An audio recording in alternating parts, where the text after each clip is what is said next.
The United States says it is ready to launch an economic D-Day on Iran in an attempt to isolate it from the global economy and bring an end to the war. Let's bring in our security and defence analyst, Professor Michael Clarke.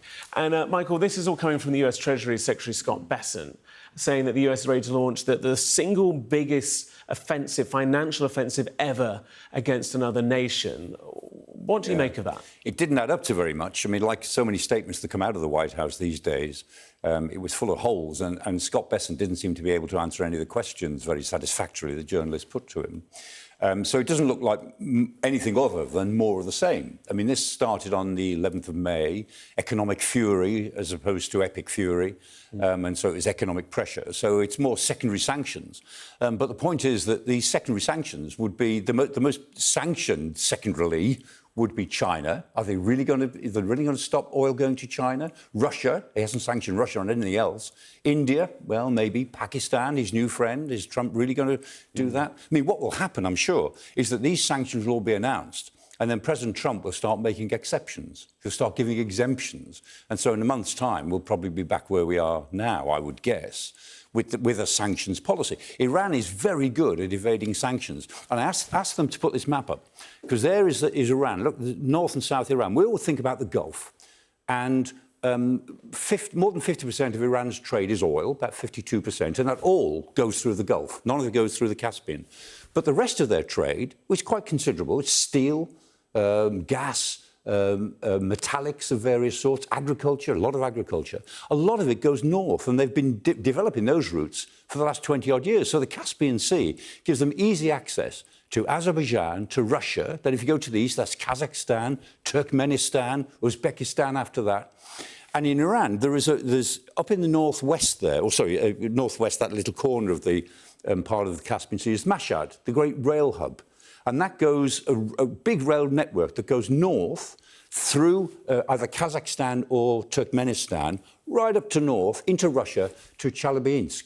And at Chelyabinsk, it meets the Trans-Siberian Railway. And that takes it westwards to Moscow or eastwards to Vladivostok.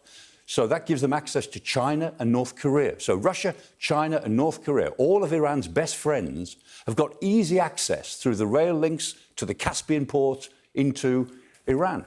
The Americans won't even know what's in those various routes, let alone be able to sanction it. They'll have to use their intelligence services to try to work out who's breaking sanctions. But it'll be very, very difficult. People forget that Iran, big country, 90 million people, we all think about the Gulf, but it's got a northern border, a land border, takes it easily to Turkey, to the Black Sea, to the Mediterranean, northwards through Central Asia, to Russia, and then to the Far East.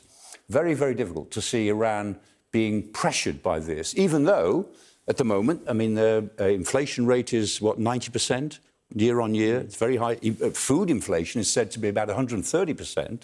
And petrol, I mean, everyone's rushing to petrol stations at the moment in Iran because they think that the huge subsidies on petrol are about to be reduced. Yeah. So undoubtedly, Iran's under real economic pressure. But will this government in Iran give in to it in the short term? No, of course they won't. I mean, they'll suffer this for another 5 months, 6 months, 8 months, maybe not for 2 or 3 more years, but for more months than they think President Trump can hold on. This sanction sounds a bit like a wheel of Swiss cheese. On the outside, it's complete until you cut into it, and then it's kind of full of holes. Yeah, it will be. It'll be interesting to see where that goes. More optimistically, though, certainly from a Western perspective, is this announcement between the UK and Ukraine on the Avenger AI labs, that information that Ukraine's sharing with the UK, and notably with the UK before any other nation. Yeah, only the UK at the moment. Yes, this is the Universal Military Data Set, as it's called, which Avenger labs in Ukraine have been manipulating. And this deal to give this UMD, this Universal Military Data Set, to Britain to play with all of our researchers and our universities. I mean, this is a vote of confidence in Britain's ability to work with AI. And this UMD is astonishing because they have got on this, they've got about 100,000 a year, every month they pull in about 100,000 drone trails. Not just the bits you see on YouTube, but the whole drone trail.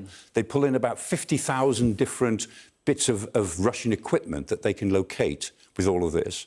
And so over the years, they've got, if you work it out, they've got about 4 million pieces of drone material, plus acoustic sensor material, and about 2 million bits of Russian equipment located. They're astonishing. About 70% of all their targeting is done with this instrument. And they're giving it to the UK because this is real-term battlefield experience from which AI can be developed for really accurate assessments and targeting. The Americans don't use it. They use simulations to try to train their AI models, but their simulations aren't that good. A lot of mistakes tend to creep in. This is real material, millions and millions of pieces of information that can be trawled to teach AI models how to work most effectively. It's really good.